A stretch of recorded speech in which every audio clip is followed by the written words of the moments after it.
Welcome to the master classes dear students. तो last lecture में हमने बात की थी how do organisms reproduce and asexual reproduction and its sub types. तो आज हम बात करेंगे sexual reproduction in plants and animals. Sexual reproduction क्या होता है?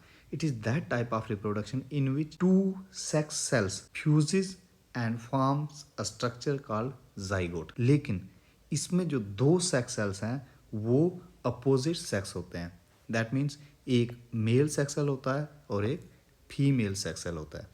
मीन्स कि मेल सेक्स सेल और फीमेल सेक्स सेल जब दोनों फ्यूज़ करते हैं तो वो एक स्ट्रक्चर बनाते हैं जिसे कहा जाता है जाइगोट।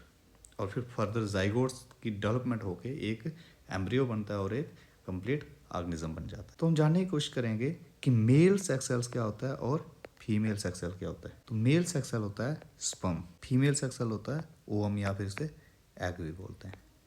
तो वो ऑर्गेनिजम्स जो स्पर्म प्रोड्यूस करते हैं उन्हें मेल कहा जाता है और ऐसे ऑर्गेनिज्म जो एग्स प्रोड्यूस करते हैं उन्हें फीमेल कहा जाता है। तो मेल और फीमेल को रिकॉग्नाइज किया जाता है on the basis of sex cells. Which type of sex cells an organism produce, उसी के बेस पे हम उसे मेल या sexual reproduction in plants. Plants में सेक्सुअल रिप्रोडक्शन कैसे होती है? तो इस चीज़ को समझने से पहले तो हम ये चीज़ देखेंगे कि प्लांट्स में सेक्स सेल्स होते कहाँ पे हैं। तो ये डायग्राम से आपको दिख रहा होगा कि सेक्स सेल्स कहाँ पे हैं प्लांट्स में, फ्लावर के अंदर। देखिए फ्लावर्स में दोनों सेक्स सेल अगर प्रोड्यूस हैं, अगर किसी प्लांट के फ्लावर में दोनों sex cell that means male और फीमेल दोनों सेक्स सेल प्रोड्यूस हैं, तो ऐसे फ्लावर्स को कहते हैं यूनिसेक्सुअल। यूनिसेक्सुअल। और अगर खाली मेल या फीमेल सेक्स सेल प्रोड्यूस हैं तो उन्हें कहते हैं बाईसेक्सुअल। ठीक, जैसे ये फ्लावर है, ये मेल गैमेट्स भी प्रोड्यूस कर रहा है, that means male sex cells भी प्रोड्यूस कर रहा है और फीमेल गैमेट्स भी प्रोड्यूस कर रहा है। सेक्स सेल्स को हम गैमेट्स भी कहते हैं। तो ये फ्लावर जो है मेल गैमेट्स भी प्रोड्यूस कर रहा है और फीमेल गैमेट्स भी प्रोड्यूस कर रहा है। अब जो मेल गैमेट्स प्रोड्यूस कर रहा है उस ऑर्गन को कहा जाता है स्टेमन, और जो फीमेल गैमेट्स प्रोड्यूस कर रहा है उस ऑर्गन को कहते हैं कार्पेल। तो स्टेमन को फर्दर डिवाइड किया है एंथर और फिलामेंट में।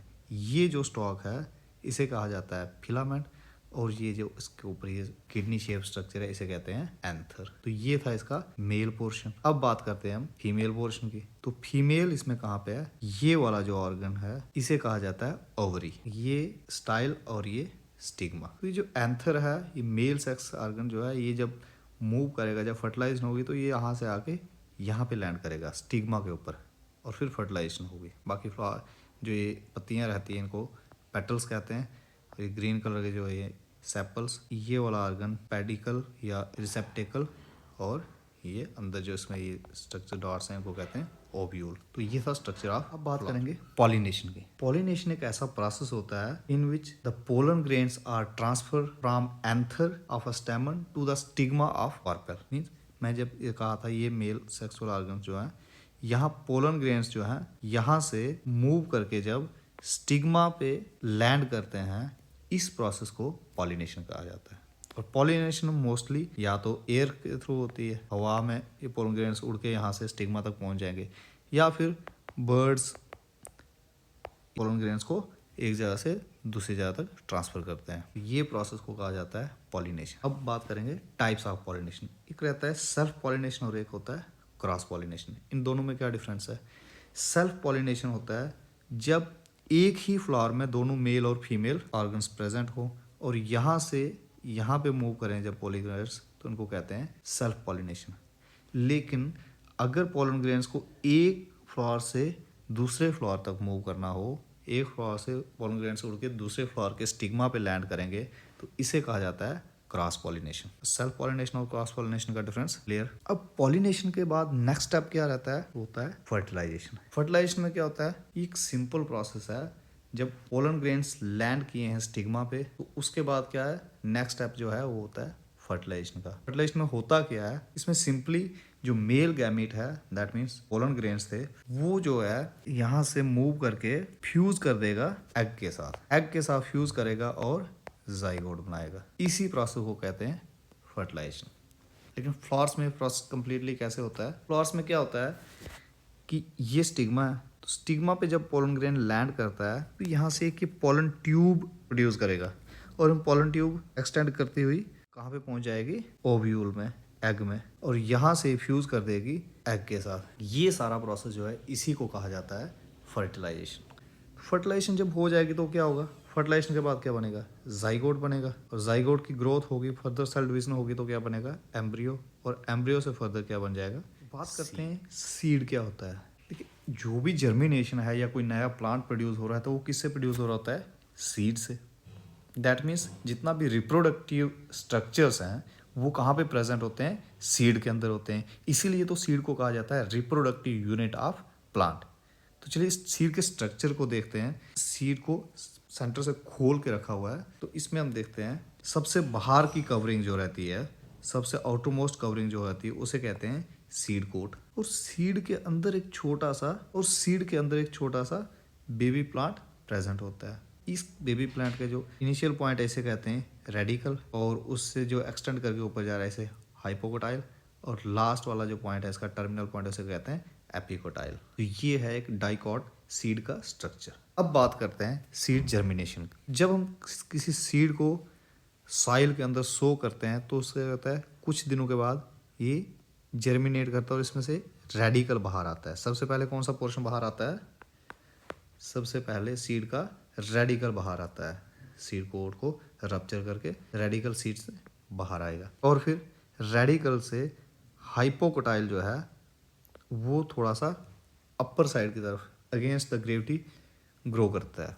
देन ये हाइपोकोटाइल जो है सीड को मिट्टी से बाहर लेके आ जाता है, और तब जाके सीड ओपन होता है, रप्चर करता है, और इसमें से एक वो जो बेबी प्लांट था एपिकोटाइल अपर साइड ग्रोथ करके एक छोटे से प्लांट को प्रोड्यूस करता है।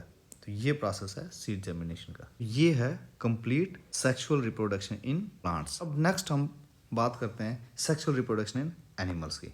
एनिमल्स में सेक्सुअल रिप्रोडक्शन कैसे हो रहा है। तो बात करें सेक्सुअल रिप्रोडक्शन की तो इसमें वही दो organisms of opposite sex, to organisms of opposite sex की नीड होती है। अपोजिट सेक्स मीन्स एक मेल और एक फीमेल। मेल क्या होता है, जो मेल सेक्स सेल्स प्रोड्यूस कर रहा है, और फीमेल क्या होगा, जो फीमेल सेक्स सेल्स प्रोड्यूस करेगा। दैट मीन्स गैमेट्स प्रोड्यूस करेगा। तो मेल गैमेट्स स्पर्म और फीमेल गैमेट्स ओवम, जैसे हमने शुरू में ही पढ़ा था। चलिए बात करते हैं स्ट्रक्चर ऑफ मेल गैमेट की। तो मेल गैमेट को क्या कहा जाता है, स्पर्म। स्पर्म का स्ट्रक्चर कैसा रहता है, एक इलांगेटेड स्ट्रक्चर होता है। 3 पार्ट में डिवाइड करते हैं हम, हेड, मिडल पीस और टेल में। जितनी भी इसकी जेनेटिक इन्फॉर्मेशन है वो कहाँ पे प्रेजेंट होती है, इसके हेड में, क्योंकि हेड में क्या है, न्यूक्लियस है, और न्यूक्लियस के अंदर क्या है, डीएनए है। तो हेड पार्ट को भी देखें तो इसमें क्या कंपोजिशन रहती है हेड की, इसमें एक्रोसोम प्रेजेंट होता है, न्यूक्लियस होता है और सेंट्रियोल होता है। मिडल पीस में माइटोकॉन्ड्रिया होता है जो इसको मूवमेंट में एनर्जी प्रोवाइड करता है। जितनी भी एनर्जी रिक्वायरमेंट होती है वो मिडल पीस प्रोवाइड करता है। और टेल का मेन फंक्शन होता है मूवमेंट। टेल क्या करता है, सेक्स सेल्स स्पर्म की मूवमेंट में हेल्प करता है। अब बात करते हैं फीमेल गैमेट के स्ट्रक्चर की। ये एक ओवल शेप स्ट्रक्चर रहता है। इसके भी सेंटर में एक न्यूक्लियस प्रेजेंट होता है, और न्यूक्लियस के बाहर से एक जेली होती है जिसे हम कहते हैं जोना पेलोसिडा, और जोना पेलोसिडा के बाहर से कोरोना रेडिएटा, और इसमें काफ़ी सारा साइटोप्लाज्म प्रेजेंट होता है। तो ये है एग का। फर्टिलाइजेशन की डेफिनेशन की, तो डेफिनेशन हमने पहले भी पढ़ी। फर्टिलाइजेशन क्या होता है, the process of fusion of male and female gamete to form a zygote is called fertilisation. Fertilisation एक ऐसा प्रोसेस है जिसमें मेल और फीमेल गैमेट्स फ्यूज करते हैं और एक जाइगोट बना देते हैं। इसी प्रोसेस को फर्टिलाइजेशन कहा जाता है। जैसे यहाँ पे आप देख सकते हो फर्टिलाइजेशन, यहाँ पे एक एग है, काफ़ी सारे स्पर्म्स इसको अप्रोच कर रहे हैं, और फाइनली एक स्पर्म इसके साथ फ्यूज़ करता है, और ये अपनी जेनेटिक मटेरियल जो है वो इंसर्ट कर देता है एग के अंदर, दैट इज़ न्यूक्लियस को इंसर्ट करता है, और देन मेल और फीमेल दोनों न्यूक्लियस फ्यूज़ करके जाइगोट बना देते हैं। तो ये पूरे प्रोसेस को कहते हैं फर्टिलाइजेशन। लेकिन फर्टिलाइजेशन की भी टाइप्स हैं। एक तो रहता है इंटरनल फर्टिलाइजेशन और एक होती है एक्सटर्नल फर्टिलाइजेशन। ये दोनों डिपेंड करता है कि मेल और फीमेल गैमीट्स का फ्यूज़न कहाँ पे हो रहा है, मेल और फीमेल गैमेट्स का फ्यूज़न कहाँ पे हो रहा है। अगर मेल और फीमेल गैमेट्स का fusion inside the body of mother हो रहा है तो इसे कहेंगे इंटरनल फर्टिलाइजेशन, जैसे कि ह्यूमन के केस में और बाकी अदर मैमल्स के केसेस में होता है, वो है इंटरनल फर्टिलाइजेशन। क्योंकि यहाँ पे मेल गैमेट और फीमेल गैमेट फ्यूज़ कहाँ पे कर रहे हैं, वो कर रहे हैं इनसाइड बॉडी। लेकिन अगर मेल गैमेट और female gamete outside the body fuse कर रहे हैं तो उसे कहते हैं एक्सटर्नल फर्टिलाइजेशन। जैसे फिशीज़ और फ्रॉग्स के केस में आपने देखा होगा कि क्या हो रहा है, यहाँ पे फ्यूज़न आउटसाइड द बॉडी हो रहा है, तो इस टाइप की फर्टिलाइजेशन को कहते हैं एक्सटर्नल फर्टिलाइजेशन। तो क्या सेक्सुअल रिप्रोडक्शन ज़्यादा बेनिफिशियल है या फिर एसेक्सुअल रिप्रोडक्शन? दोनों के कुछ एडवांटेजेस हैं और कुछ डिसएडवांटेजेस भी हैं। तो बात करें सेक्सुअल रिप्रोडक्शन की, तो सेक्सुअल रिप्रोडक्शन का एक बहुत ही ज़्यादा इंपॉर्टेंट रोल है, वो था जो जेनेटिक डाइवर्सिटी प्रोड्यूस होती है सेक्सुअल रिप्रोडक्शन में। और वो जेनेटिक डाइवर्सिटी जो वेरिएशंस थी, उन वेरिएशंस ने एवोल्यूशन में एक बहुत ही ज़्यादा सिग्निफिकेंट रोल प्ले किया। तो ये सबसे बड़ा एडवांटेज है सेक्सुअल रिप्रोडक्शन का कि सेक्सुअल रिप्रोडक्शन ने एवोल्यूशन में बहुत सिग्निफिकेंट रोल प्ले किया। अगर सेक्सुअल रिप्रोडक्शन नहीं होती तो एवोल्यूशन नहीं होता। क्यों? देखिए, ए सेक्सुअल रिप्रोडक्शन में क्या होता है कि जो पेरेंट सेल है वो डिवाइड करता है और दो पेरेंट सेल या दो से ज़्यादा इंडिविजुअल सेल्स प्रोड्यूस करता है। लेकिन जेनेटिकली ये जो ऑफस्प्रिंग्स हैं ये 100% सिमिलर होंगे पेरेंट सेल के, क्योंकि यहाँ पे जेनेटिक इन्फॉर्मेशन का एक्सचेंज नहीं हुआ। सिंपली वो सेल डिवाइड किया और एक से दो सेल्स बन गए और डीएनए भी इसके साथ साथ डिवाइड हो गया। क्योंकि जब यहाँ सेल डिवीज़न स्टार्ट होगी, डीएनए जो था इसका वो डुप्लीकेट होगा और 2 कॉपीज़ बन जाएंगी और दोनों कॉपीज़ दोनों सेल्स में एक एक कॉपी जाएगी। तो डीएनए इसका एग्जैक्टली सिमिलर रहेगा पेरेंट सेल के। तो एवोल्यूशन में ये अपना रोल प्ले नहीं करेगा एसेक्सुअल रिप्रोडक्शन। लेकिन अगर हम बात करें सेक्सुअल रिप्रोडक्शन की, तो यहाँ पे एक प्रोसेस होता है रिकॉम्बिनेशन। तो रिकॉम्बिनेशन में क्या होता है कि यहाँ पे जीन्स का एक्सचेंज होता है between maternal and paternal chromosomes.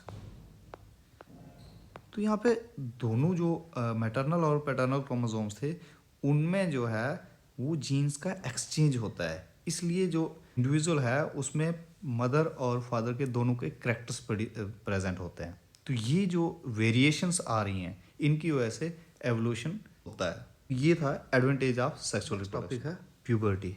Puberty क्या होता है? प्यूबर्टी वो एज होती है जब मेल या female body sex hormones produce करना स्टार्ट करते हैं। जब बॉडी में सेक्स हार्मोन्स बढ़ना शुरू होते हैं उस एज को प्यूबर्टी कहा जाता है। मेल और फीमेल में दोनों में डिफरेंट टाइप के सेक्स हार्मोन्स होते हैं। मेल में टेस्टोस्टेरोन प्रेजेंट होता है और फीमेल में एस्ट्रोजन और प्रोजेस्टेरॉन, ये दो सेक्स हार्मोन्स। बात करें टेस्टोस्टेरोन कहाँ पे होता है, तो टेस्टोस्टेरोन टेस्टिस से सिक्रेट होता है और एस्ट्रोजन ओवरीज से सिक्रेट होता है। प्रोजेस्टेरॉन ओवरीज और प्लेसेंटा दोनों ही सिक्रेट करते हैं। कि फंक्शन क्या क्या है?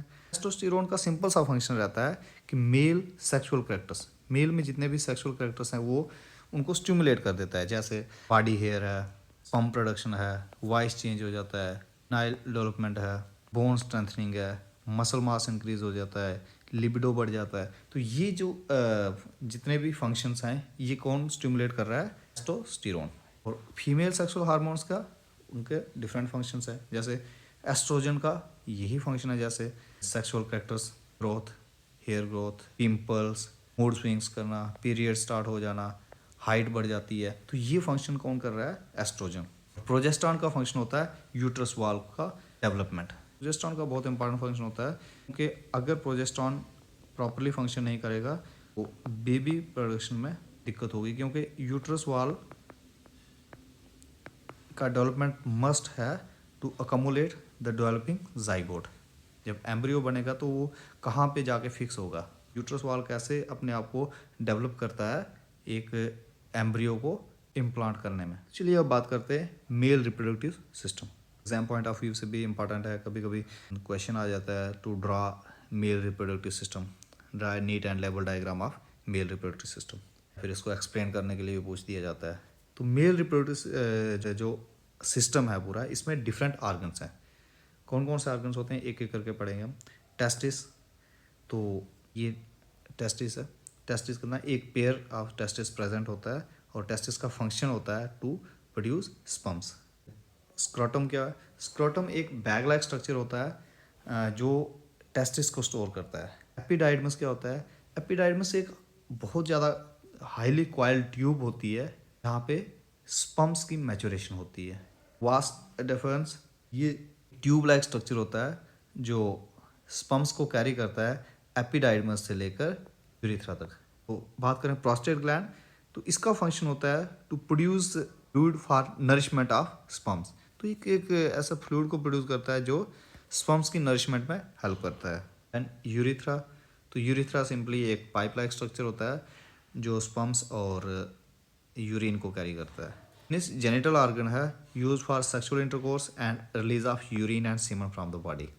तो ये था मेल रिप्रोडक्टिव ऑर्गन। अब बात करते हैं फीमेल रिप्रोडक्टिव सिस्टम की। तो मेल रिप्रोडक्टिव सिस्टम की तरह फीमेल रिप्रोडक्टिव सिस्टम में भी different type of organs present होते हैं। तो चलिए एक एक करके सारे ऑर्गन्स को देखते हैं। ओवरीज क्या है? ओवरीज सबसे ज़्यादा इंपॉर्टेंट फीमेल रिप्रोडक्टिव ऑर्गन है। क्यों? इसका फंक्शन है प्रोडक्शन ऑफ एग। जो भी एग प्रोड्यूस होते हैं वो कहाँ प्रोड्यूस होते हैं? ओवरी में। ओवरीज कितनी होती हैं? पेयर होती हैं, 2 ओवरीज होती हैं, लेफ्ट और राइट ओवरी। फैलोपियन ट्यूब क्या होता है? ट्यूब लाइक स्ट्रक्चर होता है जो एग्स के ट्रांसपोर्ट में हेल्प करता है। एग कहाँ से ट्रांसपोर्ट होगा? ओवरी में, यहाँ से प्रोड्यूस होंगे, इन्फेंटिबुलम कैरी करेगा और यहाँ से इनको मूव करके ले आएगा यूट्रस में। तो ये वाले स्ट्रक्चर को हम कहते हैं फैलोपियन ट्यूब। फैलोपियन ट्यूब को 3 पार्ट्स में डिवाइड किया जाता है, इन्फेंटिबुलम, एम्प्यूला और इस्थमस। यूट्रस क्या होता है? तो यूट्रस, इस ऑर्गन को हम यूट्रस कहते हैं। यूट्रस एक मस्कुलर ऑर्गन होता है जहाँ पे जाइगोट आके इम्प्लांट हो रहा था और बाद में ये जाइगोट ग्रो करके फीटस बना देगा। तो फीटस कहाँ पे होगा? यूट्रस के अंदर। देन सर्विक्स, तो सर्विक्स एक lower narrow end of uterus में प्रेजेंट होता है, ये वाला पोर्शन, इसको कहते हैं सर्विक्स। और सर्विक्स ओपन होता है इनटू वेजिना। देन वेजिना क्या होता है?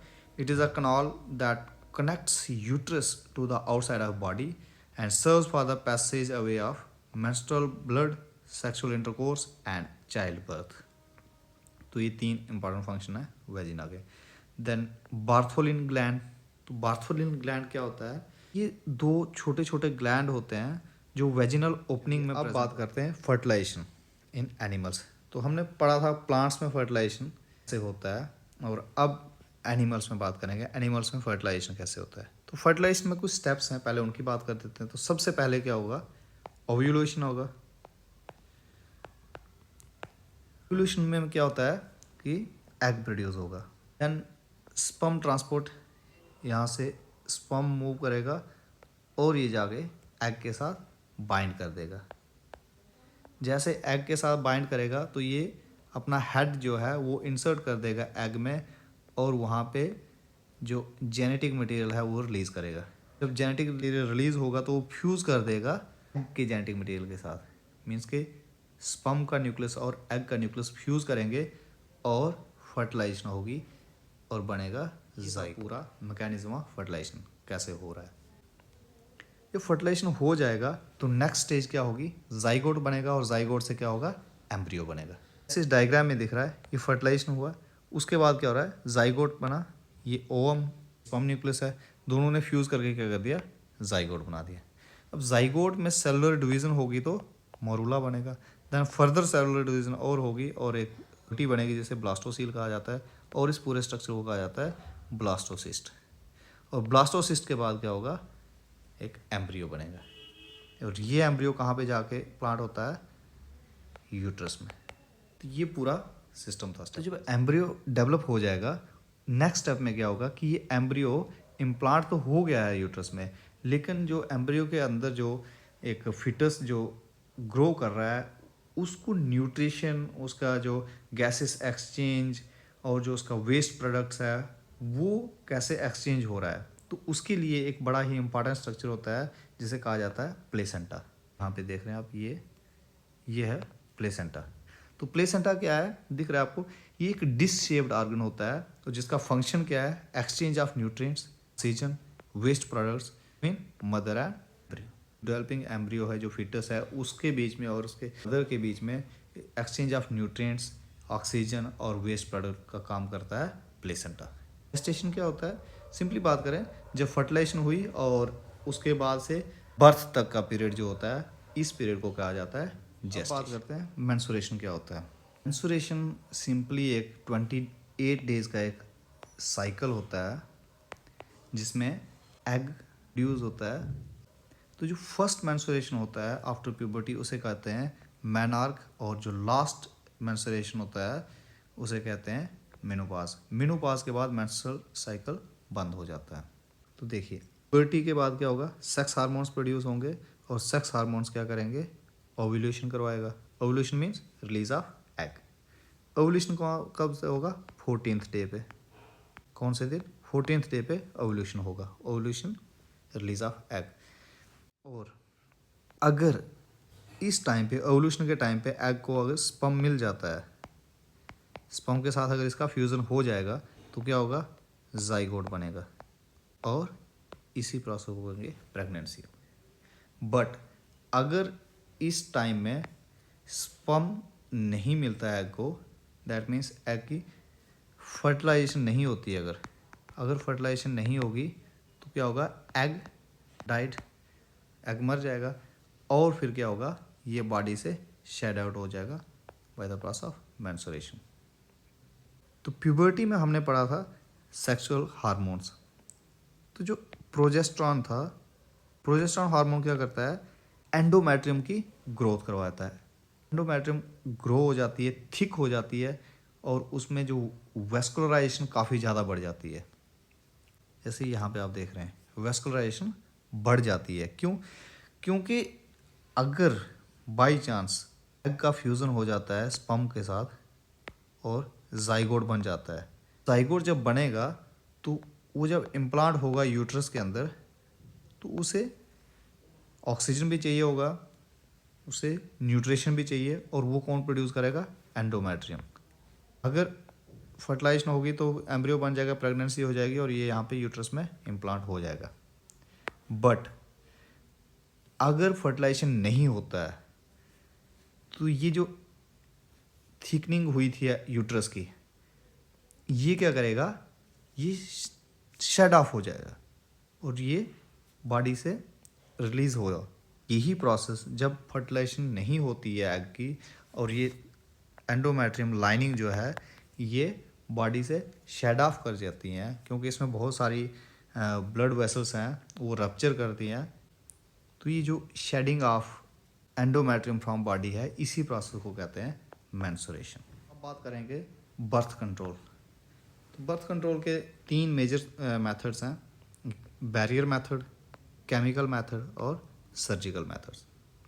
बैरियर मेथड में हम क्या करते हैं, मेल कॉन्डम या फीमेल कॉन्डम्स को यूज़ करते हैं। केमिकल मेथड में या तो ऑरल कॉन्ट्रासेप्टिव पिल्स को यूज़ किया जाता है या फिर IUCDs, इंट्रायूट्रीन डिवाइसेस, जैसे ये कॉपर टी वगैरह ये यूज़ किए जाते हैं। और सर्जिकल मेथड्स में ऐसे ट्यूबैकोटोमी है या वेजिकोटोमी है, यहाँ पे फैलोपियन ट्यूब को काट दिया जाता है, यहाँ पे वासा डेफरेंस को काट दिया जाता है। तो ये मेथड्स हैं टू प्रोडक्ट। तो ये था आज का लेक्चर। अगर आपको लेक्चर अच्छा लगा तो प्लीज़ मेरे चैनल को सब्सक्राइब करें।